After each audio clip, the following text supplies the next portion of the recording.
The Adventure of the Copper Beeches. "To the man who loves art for its own sake," remarked Sherlock Holmes, tossing aside the advertisement sheet of the Daily Telegraph, "it is frequently in its least important and lowliest manifestations that the keenest pleasure is to be derived. It is pleasant to me to observe, Watson, that you have so far grasped this truth, that in these little records of our cases which you have been good enough to draw up, and I am bound to say, occasionally to embellish, you have given prominence not so much to the many causes célèbres and sensational trials in which I have figured, but rather to those incidents which may have been trivial in themselves, but which have given room for those faculties of deduction and of logical synthesis which I have made my special province." "And yet," said I, smiling, "I cannot quite hold myself absolved from the charge of sensationalism which has been urged against my records." "You have erred, perhaps," he observed, taking up a glowing cinder with the tongs and lighting with it the long cherry-wood pipe which was wont to replace his clay when he was in a disputatious rather than a meditative mood. "You have erred, perhaps, in attempting to put colour and life into each of your statements, instead of confining yourself to the task of placing upon record that severe reasoning from cause to effect, which is really the only notable feature about the thing." "It seems to me that I have done you full justice in the matter," I remarked with some coldness, for I was repelled by the egotism which I had more than once observed to be a strong factor in my friend's singular character. "No, it is not selfishness or conceit," said he, answering, as was his wont, my thoughts rather than my words. "If I claim full justice for my art, it is because it is an impersonal thing, a thing beyond myself. Crime is common, logic is rare. Therefore it is upon the logic rather than upon the crime that you should dwell. You have degraded what should have been a course of lectures into a series of tales." It was a cold morning of the early spring, and we sat after breakfast on either side of a cheery fire in the old room at Baker Street. A thick fog rolled down between the lines of dun-coloured houses, and the opposing windows loomed like dark, shapeless blurs through the heavy yellow wreaths. Our gas was lit and shone on the white cloth and glimmer of china and metal, for the table had not been cleared yet. Sherlock Holmes had been silent all the morning, dipping continuously into the advertisement columns of a succession of papers, until at last, having apparently given up his search, he had emerged in no very sweet temper to lecture me upon my literary shortcomings. "At the same time," he remarked after a pause, during which he had sat puffing at his long pipe and gazing down into the fire, "you can hardly be open to a charge of sensationalism, for out of these cases which you have been so kind as to interest yourself in, a fair proportion do not treat of crime in its legal sense at all. The small matter in which I endeavoured to help the King of Bohemia, the singular experience of Miss Mary Sutherland, the problem connected with the man with the twisted lip, and the incident of the noble bachelor, were all matters which are outside the pale of the law. But in avoiding the sensational, I fear that you may have bordered on the trivial."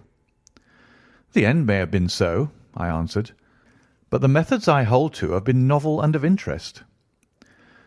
"Pshaw, my dear fellow, what do the public, the great unobservant public, who could hardly tell a weaver by his tooth or a compositor by his left thumb, care about the finer shades of analysis and deduction? But indeed, if you are trivial, I cannot blame you, for the days of the great cases are past. Man, or at least criminal man, has lost all enterprise and originality. As to my own little practice, it seems to be degenerating into an agency for recovering lost lead pencils and giving advice to young ladies from boarding schools. I think that I have touched bottom at last, however. This note I had this morning marks my 0 point, I fancy. Read it." He tossed a crumpled letter across to me. It was dated from Montague Place upon the preceding evening, and ran thus: Dear Mr. Holmes, I am very anxious to consult you as to whether I should or should not accept a situation which has been offered to me as governess. I shall call at 10:30 tomorrow, if I do not inconvenience you. Yours faithfully, Violet Hunter. Do you know the young lady? I asked. Not I. It is 10:30 now. Yes, and I have no doubt that is her ring. It may turn out to be of more interest than you think. You remember that the affair of the blue carbuncle, which appeared to be a mere whim at first, developed into a serious investigation. It may be so in this case also. Well, let's hope so, but our doubts will very soon be solved, for here, unless I am much mistaken, is the person in question. As he spoke, the door opened, and a young lady entered the room. She was plainly but neatly dressed, with a bright, quick face, freckled like a plover's egg, and with the brisk manner of a woman who has had her own way to make in the world. "You will excuse me for troubling you, I am sure," said she, as my companion rose to greet her. "But I have had a very strange experience, and as I have no parents or relations of any sort from whom I could ask advice, I thought that perhaps you would be kind enough to tell me what I should do." "Pray take a seat, Miss Hunter. I shall be happy to do anything that I can to serve you." I could see that Holmes was favourably impressed by the manner and the speech of his new client.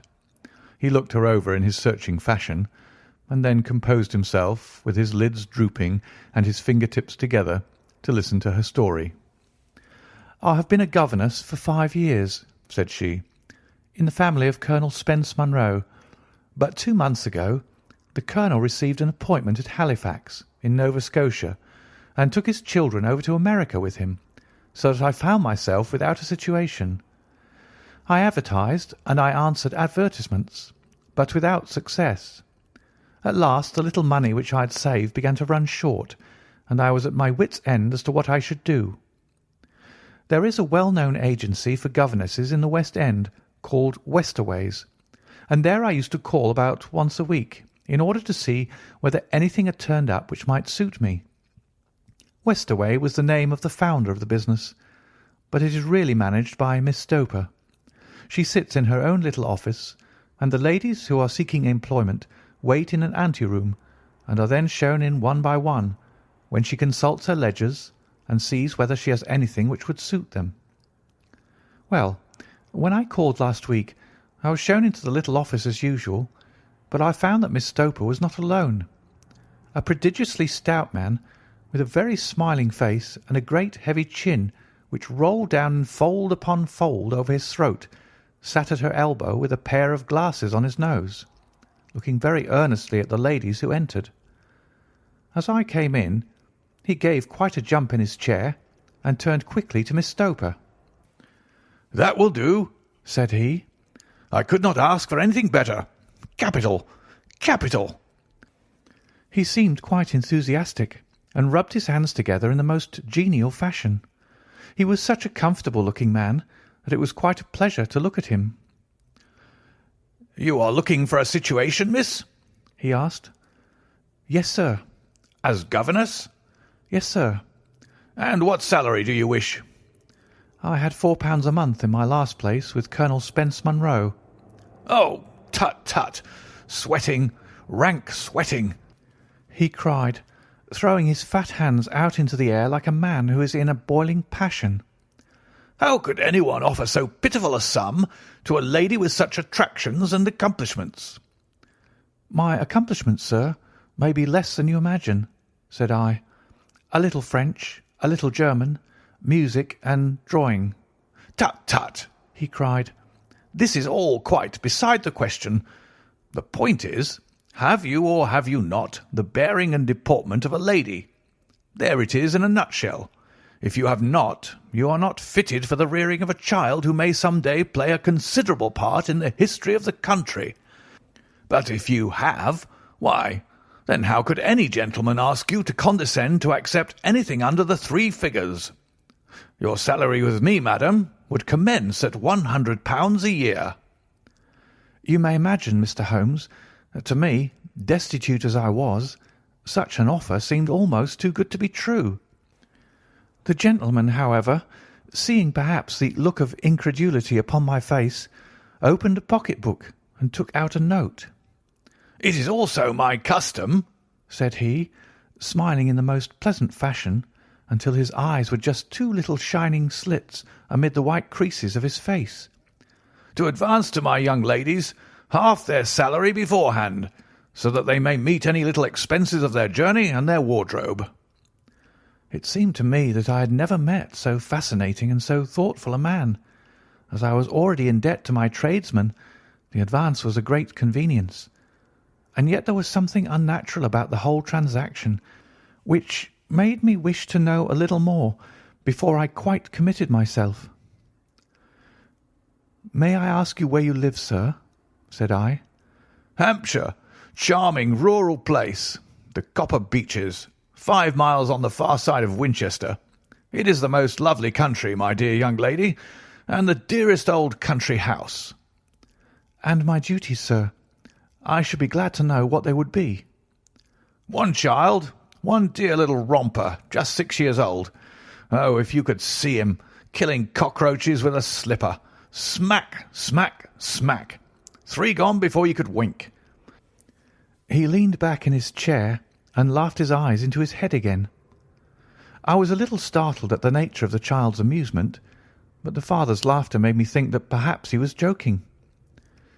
"My sole duties, then," I asked, "are to take charge of a single child?" "No, no, not the soul, not the soul, my dear young lady," he cried. "Your duty would be, as I am sure your good sense would suggest, to obey any little commands my wife might give, provided always that they were such commands as a lady might with propriety obey. You see no difficulty, eh?" "I should be happy to make myself useful." "Quite so. In dress now, for example. We are faddy people, you know. Faddy but kind-hearted. If you were asked to wear any dress which we might give you, you would not object to our little whim, eh?" "No," said I, considerably astonished at his words. "Or to sit here or sit there, that would not be offensive to you?" "Oh, no."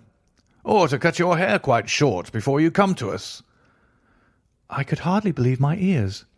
As you may observe, Mr. Holmes, my hair is somewhat luxuriant, and of a rather peculiar tint of chestnut. It has been considered artistic. I could not dream of sacrificing it in this off-hand fashion. "I am afraid that this is quite impossible," said I. He had been watching me eagerly out of his small eyes, and I could see a shadow pass over his face as I spoke. "I am afraid that it is quite essential," said he. "It is a little fancy of my wife's, and ladies' fancies, you know, madam. Ladies' fancies must be consulted. And so you won't cut your hair?" "No, sir, I really could not," I answered firmly. "Oh, well, very well, then. That quite settles the matter. It is a pity, because in other respects you would really have done very nicely. In that case, Miss Stoper, I had best inspect a few more of your young ladies." The manageress had sat all this while busy with her papers, without a word to either of us, but she glanced at me now with so much annoyance upon her face that I could not help suspecting that she had lost a handsome commission through my refusal. "Do you desire your name to be kept upon the books?" she asked. "If you please, Miss Stoper." "Well, really, it seems rather useless, since you refuse the most excellent offers in this fashion," said she sharply.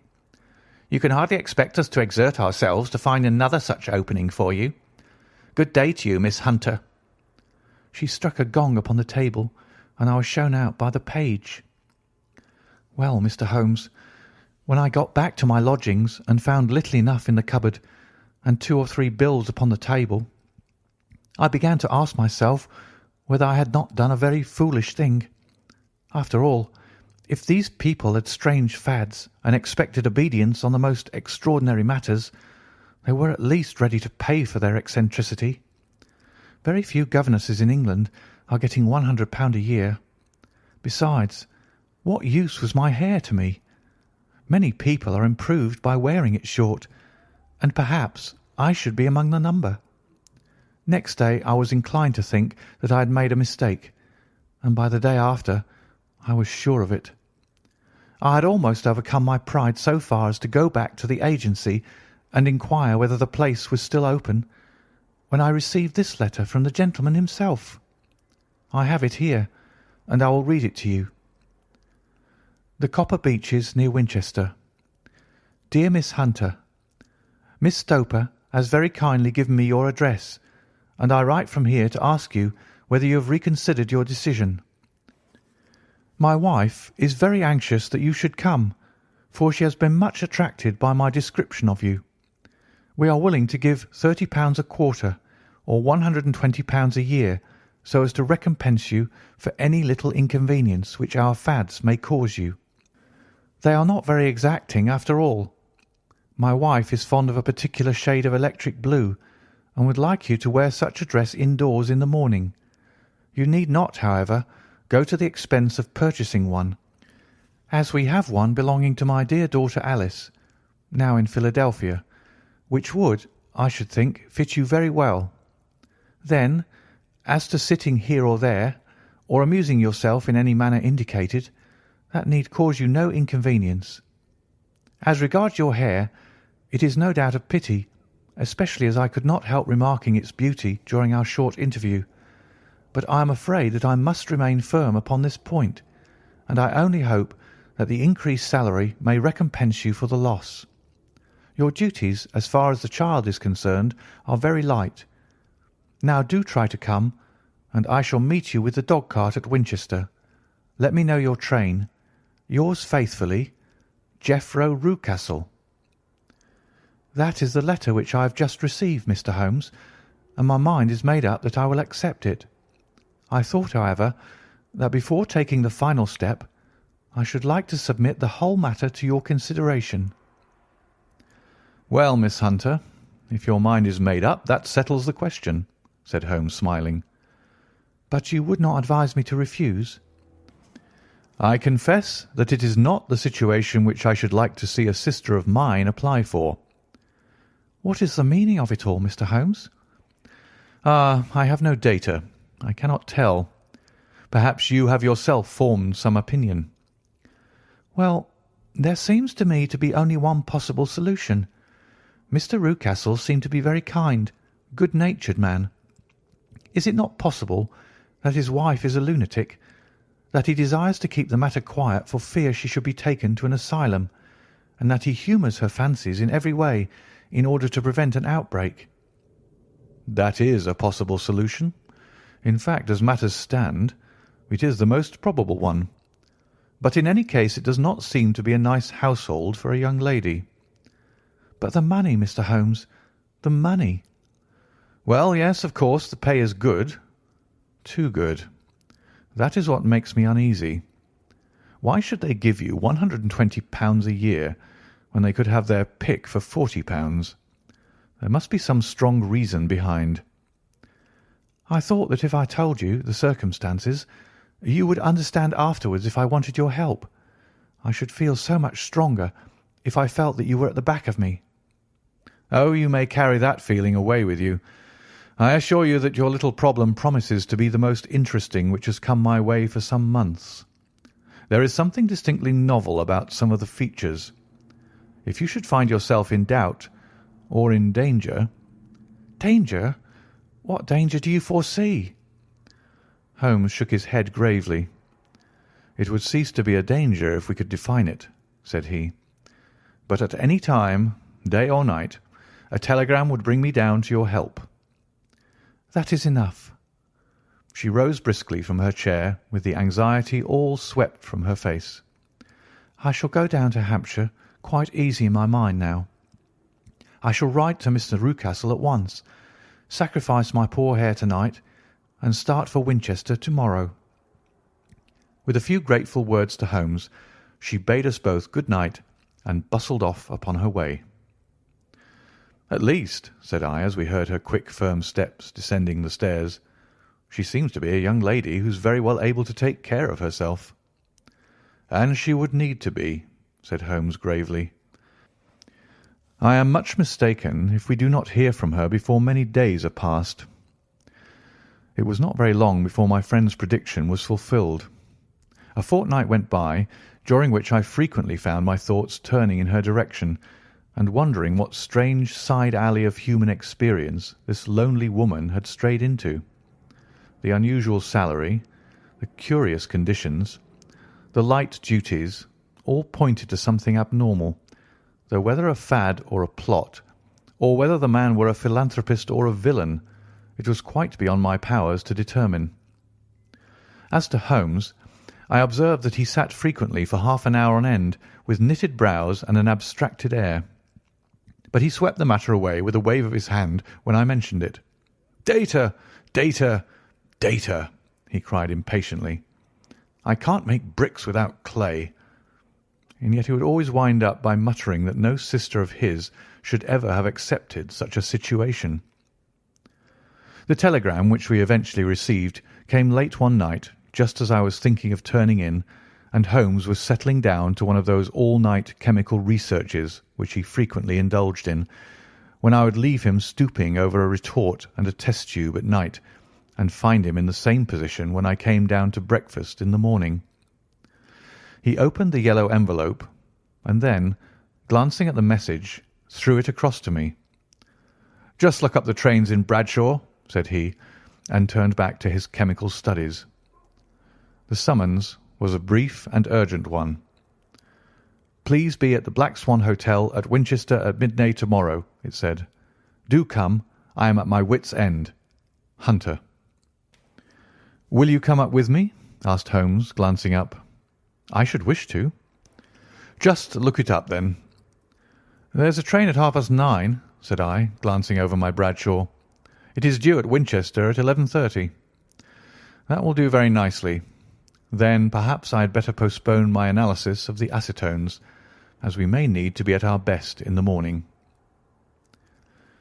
By 11 o'clock the next day we were well upon our way to the old English capital.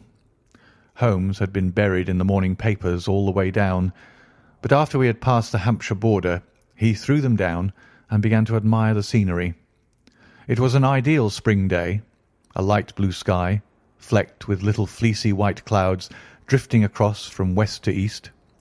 The sun was shining very brightly, and yet there was an exhilarating nip in the air which set an edge to a man's energy.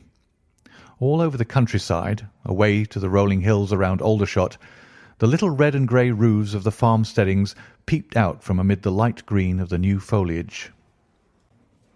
"Are they not fresh and beautiful?" I cried with all the enthusiasm of a man fresh from the fogs of Baker Street. But Holmes shook his head gravely. "Do you know, Watson," said he, "that it is one of the curses of a mind with a turn like mine that I must look at everything with reference to my own special subject. You look at these scattered houses, and you are impressed by their beauty. I look at them, and the only thought which comes to me is a feeling of their isolation and of the impunity with which crime may be committed there." "Good heavens!" I cried. "Who would associate crime with these dear old homesteads?" "They always fill me with a certain horror. It is my belief, Watson, founded upon my experience, that the lowest and vilest alleys in London do not present a more dreadful record of sin than does the smiling and beautiful countryside." "You horrify me." "But the reason is very obvious. The pressure of public opinion can do in the town what the law cannot accomplish. There is no lane so vile that the scream of a tortured child or the thud of a drunkard's blow does not beget sympathy and indignation among the neighbours, and then the whole machinery of justice is ever so close that a word of complaint can set it going, and there is but a step between the crime and the dock. But look at these lonely houses, each in its own fields, filled for the most part with poor ignorant folk who know little of the law. Think of the deeds of hellish cruelty, the hidden wickedness which may go on year in, year out in such places, and none the wiser. Had this lady who appeals to us for help gone to live in Winchester, I should never have had a fear for her. It is the 5 miles of country which makes the danger. Still, it is clear that she is not personally threatened." "No, if she can come to Winchester to meet us, she can get away." "Quite so. She has her freedom. What can be the matter, then? Can you suggest no explanation?" "I have devised 7 separate explanations, each of which would cover the facts as far as we know them. But which of these is correct can only be determined by the fresh information which we shall no doubt find waiting for us. Well, there is the tower of the cathedral, and we shall soon learn all that Miss Hunter has to tell. The Black Swan is an inn of repute in the High Street, at no distance from the station, and there we found the young lady waiting for us. She had engaged a sitting-room, and our lunch awaited us upon the table. "I am so delighted that you have come," she said earnestly. "It is so very kind of you both. But indeed, I do not know what I should do. Your advice will be altogether invaluable to me." "Pray tell us what has happened to you." "I will do so, and I must be quick, for I have promised Mr. Rucastle to be back before 3. I got his leave to come into town this morning, though he little knew for what purpose." "Let us have everything in its due order." Holmes thrust his long, thin legs out towards the fire and composed himself to listen. "In the first place, I may say that I have met, on the whole, with no actual ill treatment from Mr. and Mrs. Rucastle. It is only fair to them to say that, but I cannot understand them, and I am not easy in my mind about them." "What can you not understand?" "Their reasons for their conduct. But you shall have it all just as it occurred. When I came down, Mr. Rucastle met me here and drove me in his dog-cart to the Copper Beeches.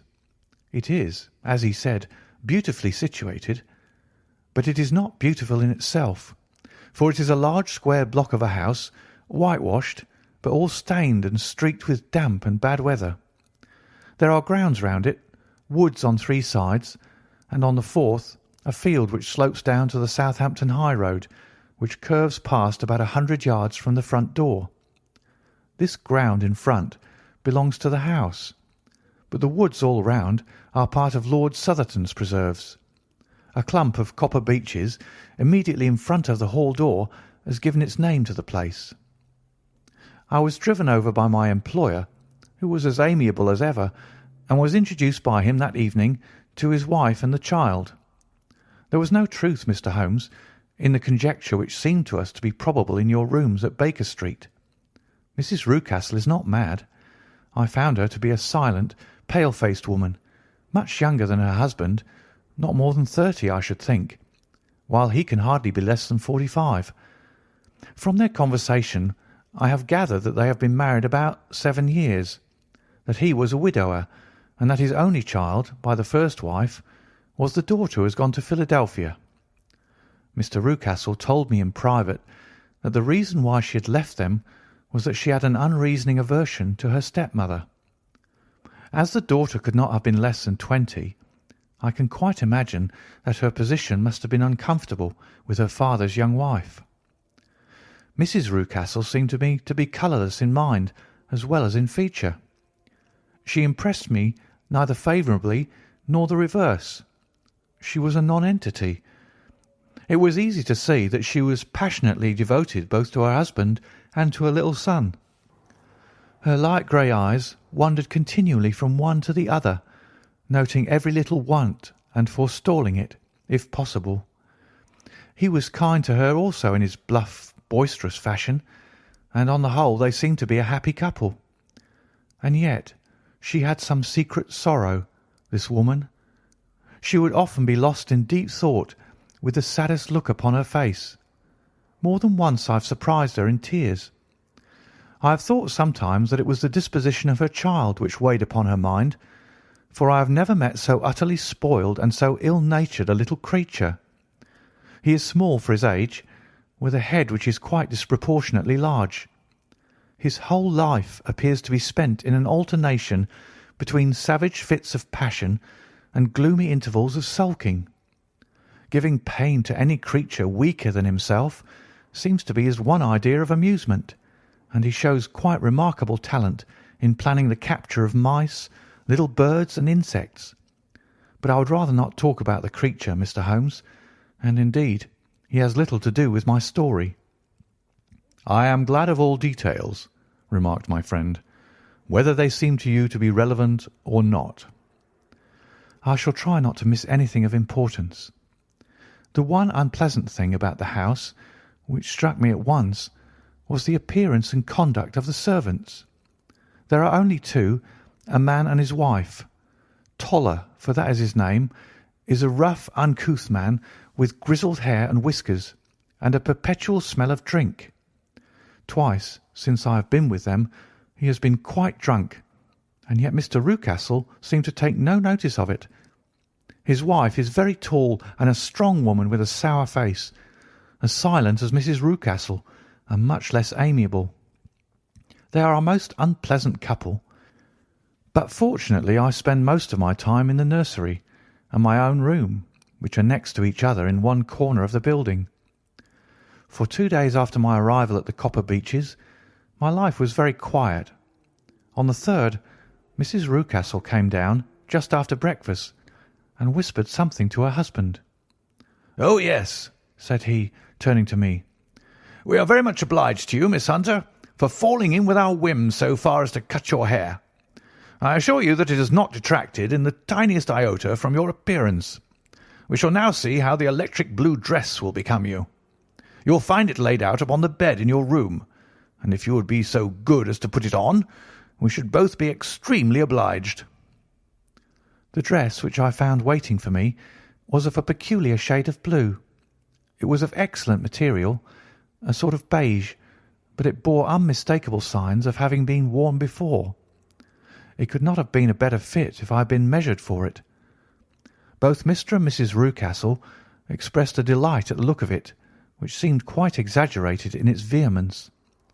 They were waiting for me in the drawing-room, which is a very large room, stretching along the entire front of the house, with 3 long windows reaching down to the floor. A chair had been placed close to the central window, with its back turned towards it. In this I was asked to sit, and then Mr. Rucastle, walking up and down on the other side of the room, began to tell me a series of the funniest stories that I have ever listened to. You cannot imagine how comical he was, and I laughed until I was quite weary.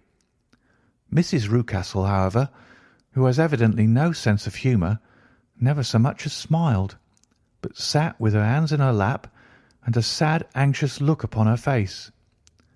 After an hour or so, Mr. Rucastle suddenly remarked that it was time to commence the duties of the day, and that I might change my dress and go to little Edward in the nursery. 2 days later, this same performance was gone through under exactly similar circumstances. Again I changed my dress, again I sat in the window, and again I laughed very heartily at the funny stories of which my employer had an immense repertoire, and which he told inimitably. Then he handed me a yellow-backed novel, and moving my chair a little sideways, that my own shadow might not fall upon the page, he begged me to read aloud to him. I read for about 10 minutes, beginning in the heart of a chapter, and then suddenly, in the middle of a sentence, he ordered me to cease and to change my dress. You can easily imagine, Mr. Holmes, how curious I became as to what the meaning of this extraordinary performance could possibly be. They were always very careful, I observed, to turn my face away from the window, so that I became consumed with the desire to see what was going on behind my back. At first it seemed to be impossible, but I soon devised a means. My hand mirror had been broken, so a happy thought seized me, and I concealed a piece of the glass in my handkerchief. On the next occasion, in the midst of my laughter, I put my handkerchief up to my eyes, and was able to, with a little management, to see all that there was behind me. I confess that I was disappointed. There was nothing. At least, that was my first impression. At the second glance, however, I perceived that there was a man standing in the Southampton Road, a small bearded man in a grey suit, who seemed to be looking in my direction. The road is an important highway, and there are usually people there. This man, however, was leaning against the railings which bordered our field, and was looking earnestly up. I lowered my handkerchief and glanced at Mrs. Rucastle to find her eyes fixed upon me with a most searching gaze. She said nothing, but I am convinced that she had divined that I had a mirror in my hand and had seen what was behind me. She rose at once. "Jeffro," said she, "there is an impertinent fellow upon the road there who stares up at Miss Hunter." "No friend of yours, Miss Hunter?" he asked. "No, I know no one in these parts." "Dear me, how very impertinent! Kindly turn round and motion to him to go away." "Surely it would be better to take no notice." "No, no, we should have him loitering here always. Kindly turn round and wave him away like that." I did as I was told, and at the same instant Mrs. Rucastle drew down the blind. That was a week ago, and from that time I have not sat again in the window, nor have I worn the blue dress, nor seen the man in the road. "Pray continue," said Holmes. "Your narrative promises to be a most interesting one." "You will find it rather disconnected, I fear, and there may prove to be a little relation between the different incidents of which I speak. On the very first day that I was at the Copper Beeches, Mr. Rucastle took me to a small outhouse which stands near the kitchen door. As we approached it, I heard the sharp rattling of a chain and the sound as of a large animal moving about. "Look in here," said Mr. Rucastle, showing me a slit between two planks. "Is he not a beauty?" I looked through and was conscious of two glowing eyes and of a vague figure huddled up in the darkness. "Don't be frightened," said my employer, laughing at the start which I had given. "It's only Carlo, my mastiff. I call him mine, but really old Toller, my groom, is the only man who can do anything with him. We feed him once a day, and not too much then, so that he's always as keen as mustard. Toller lets him loose every night, and God help the trespasser whom he lays his fangs upon. For goodness' sake, don't you ever on any pretext set your foot over the threshold at night, for it's as much as your life is worth." The warning was no idle one, for 2 nights later I happened to look out of my bedroom window about 2 o'clock in the morning. It was a beautiful moonlight night, and the lawn in front of the house was silvered over and almost as bright as day. I was standing, wrapped in the peaceful beauty of the scene, when I was aware that something was moving under the shadow of the Copper Beeches. As it emerged into the moonshine, I saw what it was. It was a giant dog, as large as a calf, tawny tinted with hanging jowl, black muzzle, and huge projecting bones. It walked slowly across the lawn and vanished into the shadow upon the other side. That dreadful sentinel sent a chill to my heart, which I do not think that any burglar could have done. And now I have a very strange experience to tell you. I had, as you know, cut off my hair in London, and I had placed it in a great coil at the bottom of my trunk. One evening, after the child was in bed, I began to amuse myself by examining the furniture of my room and by rearranging my own little things. There was an old chest of drawers in the room, the 2 upper ones empty and open, the lower one locked. I had filled the first 2 with my linen, and as I had still much to pack away, I was naturally annoyed at not having the use of the 3rd drawer.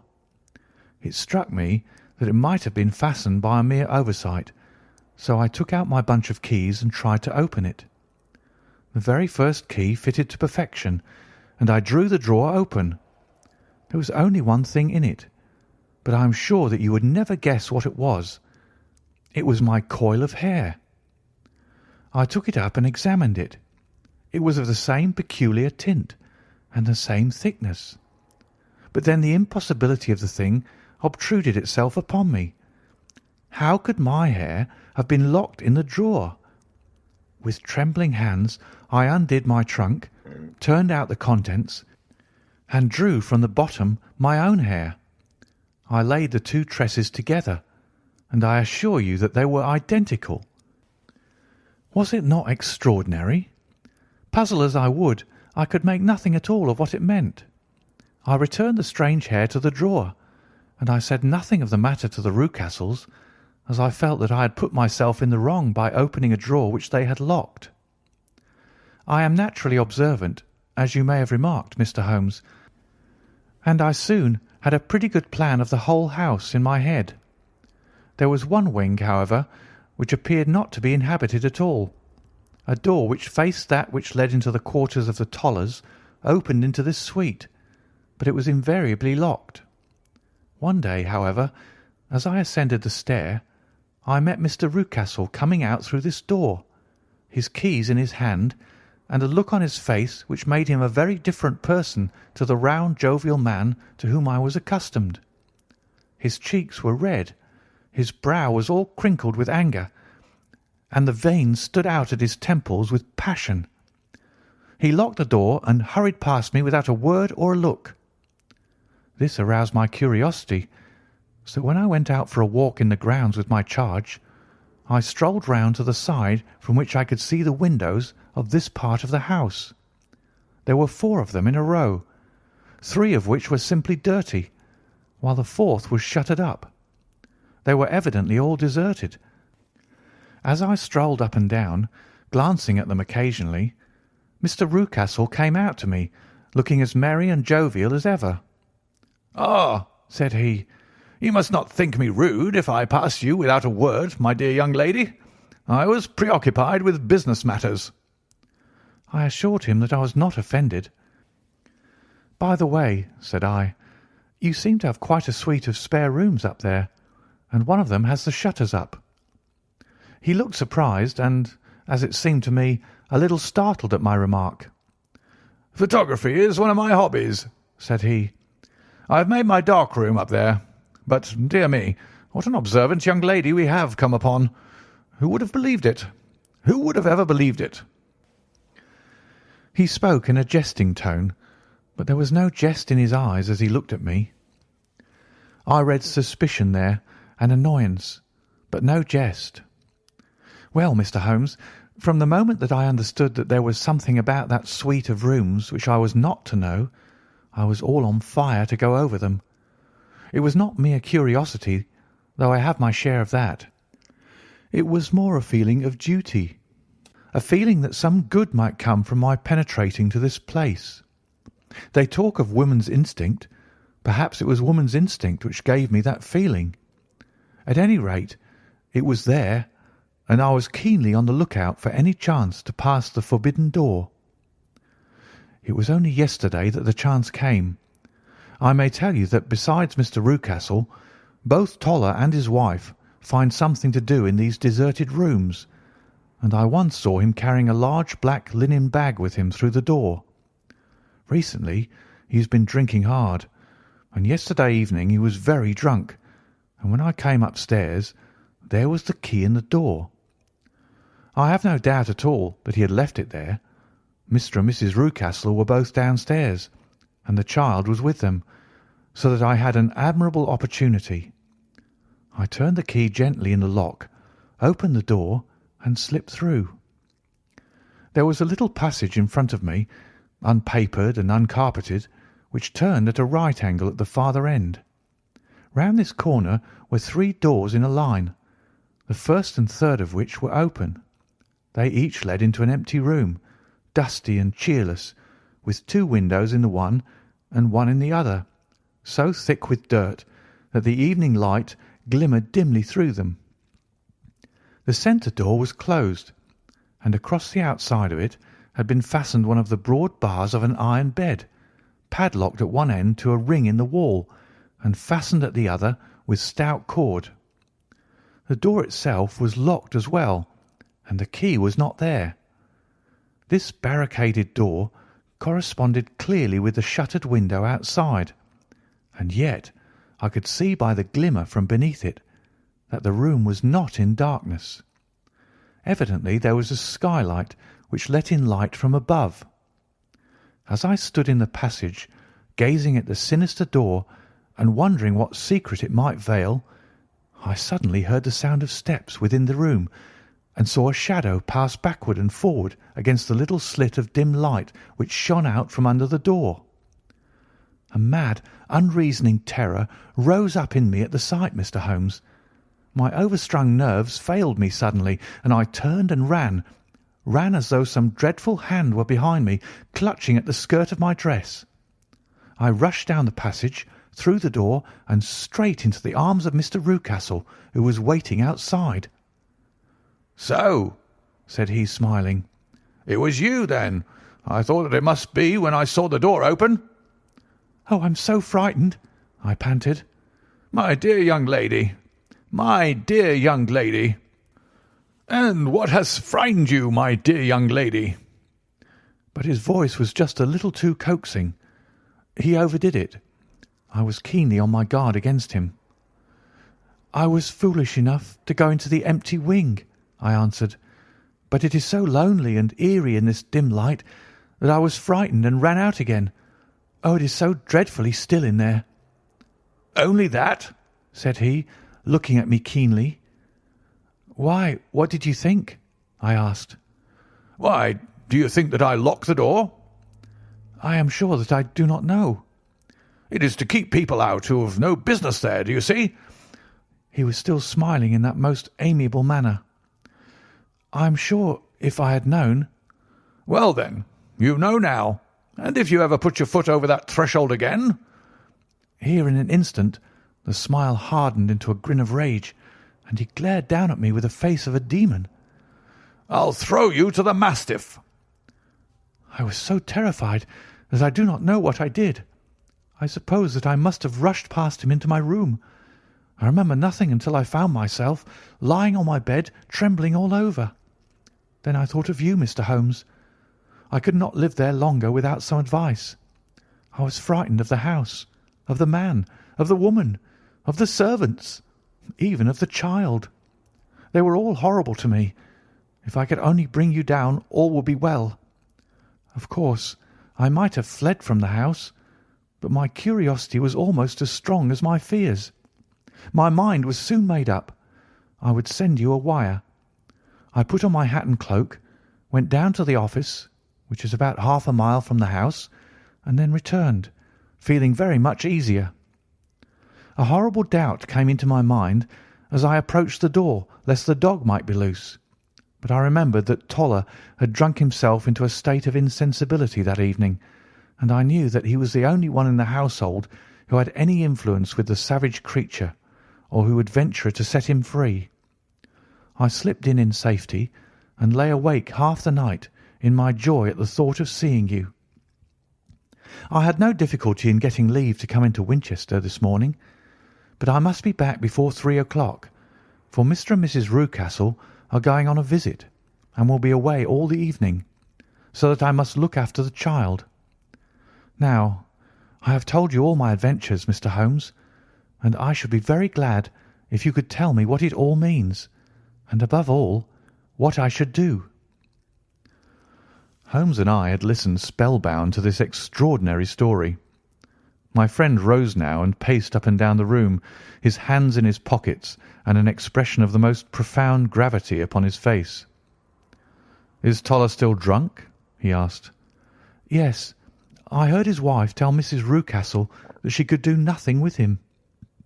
"That is well. And the Rucastles go out tonight?" "Yes." "Is there a cellar with a good strong lock?" "Yes, the wine cellar." "You seem to me to have acted all through this matter like a very brave and sensible girl, Miss Hunter. Do you think that you could perform one more feat? I should not ask it of you if I did not think you quite an exceptional woman." "I will try. What is it?" "We shall be at the Copper Beeches by 7 o'clock, my friend and I.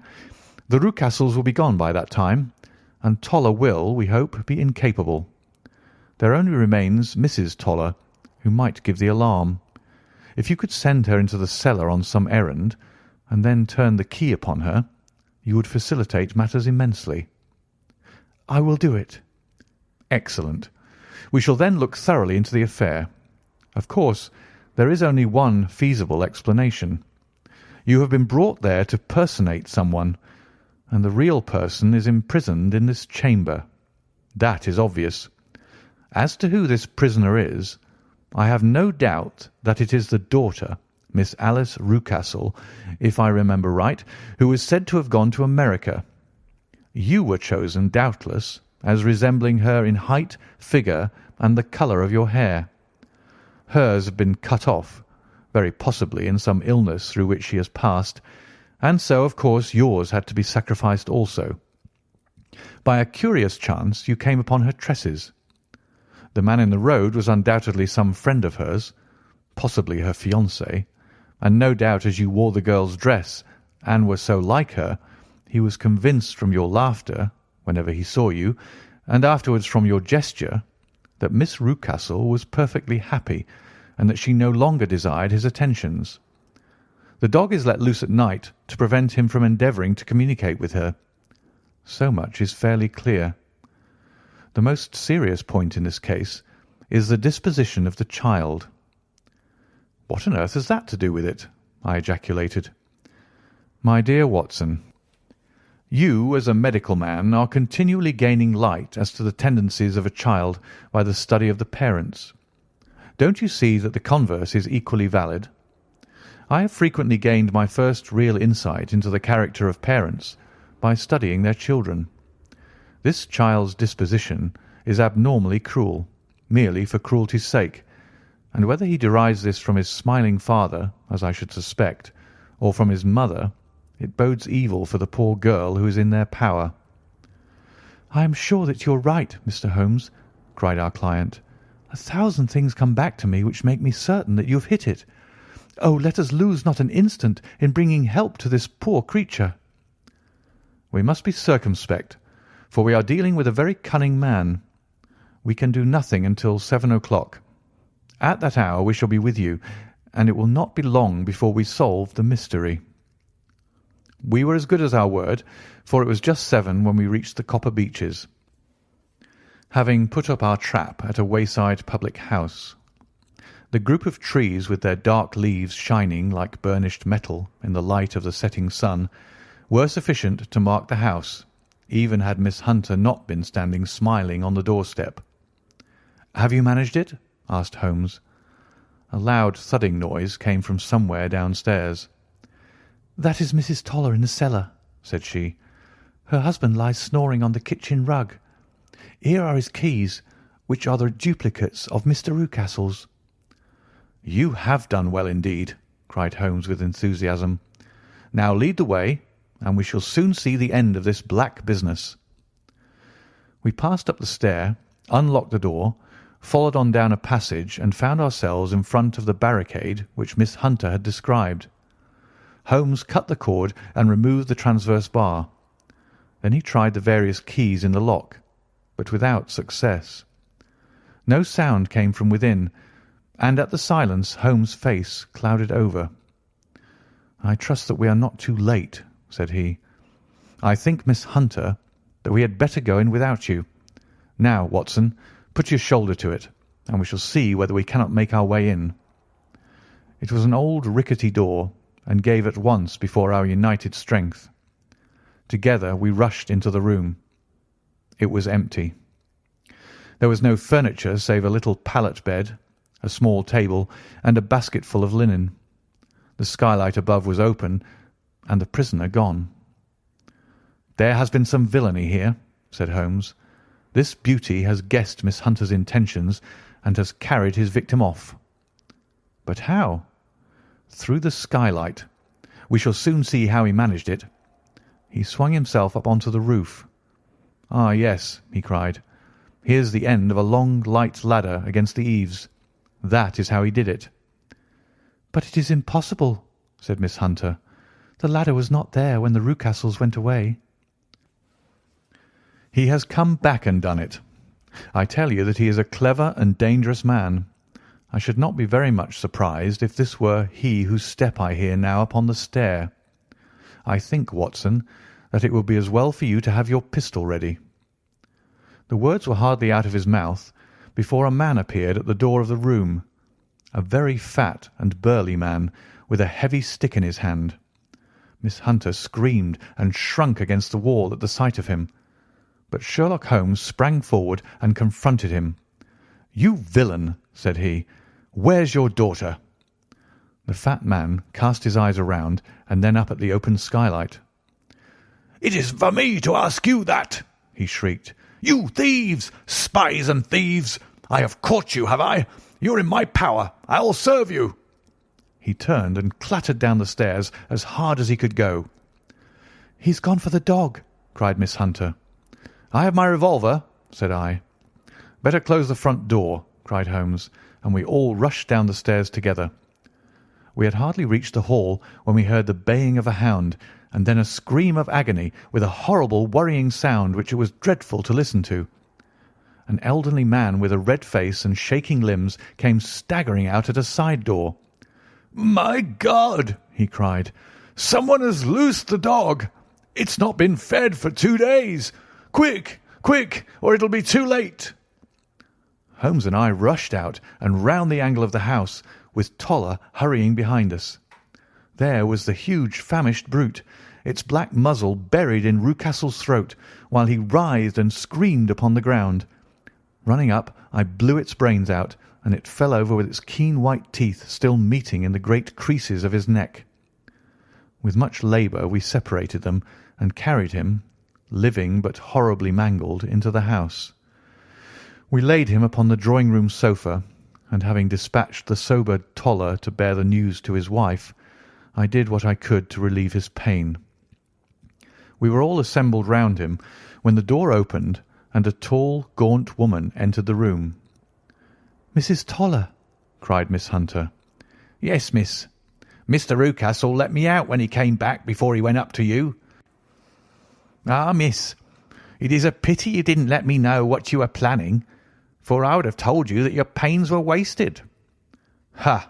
said Holmes, looking keenly at her. "It is clear that Mrs. Toller knows more about this matter than anyone else." "Yes, sir, I do, and I'm ready enough to tell what I know."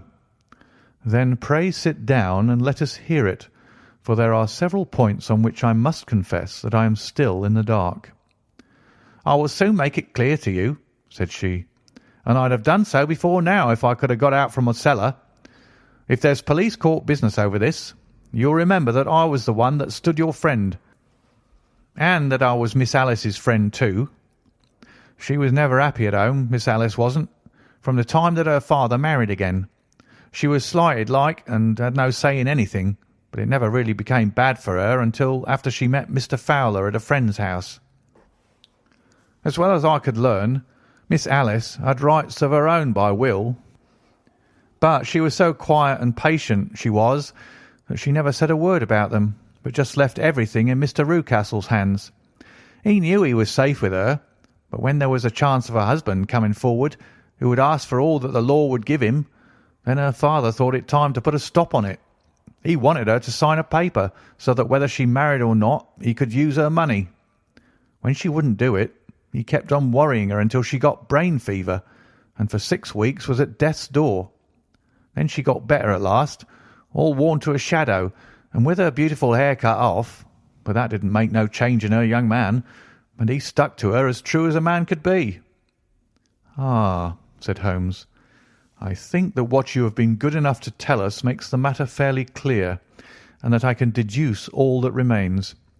Mr. Rucastle, then, I presume, took to this system of imprisonment." "Yes, sir."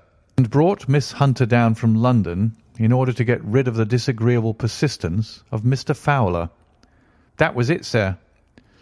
"But Mr. Fowler, being a persevering man, as a good seaman should be, blockaded the house, and having met you, succeeded by certain arguments, metallic or otherwise, in convincing you that your interests were the same as his." "Mr. Fowler was a very kind-spoken, free-handed gentleman," said Mrs. Toller serenely. "And in this way he managed that your good man should have no want of drink, and that a ladder should be ready at the moment when your master had gone out." "You have it, sir, just as it happened." "I am sure we owe you an apology, Mrs. Toller," said Holmes, "for you have certainly cleared up everything which puzzled us. And here comes the country surgeon and Mrs. Rucastle, so I think, Watson, that we had best escort Miss Hunter back to Winchester, as it seems to me that our locus standi now is rather a questionable one." And thus was solved the mystery of the sinister house with the copper beeches in front of the door. Mr. Rucastle survived, but was always a broken man, kept alive solely through the care of his devoted wife. They still live with their old servants, who probably know so much of Rucastle's past life that he finds it difficult to part from them. Mr. Fowler and Miss Rucastle were married by special licence in Southampton the day after their flight, and he is now the holder of a government appointment in the island of Mauritius. As to Miss Violet Hunter, my friend Holmes, rather to my disappointment, manifested no further interest in her when once she had ceased to be the centre of one of his problems, and she is now the head of a private school at Walsall, where I believe that she has met with considerable success.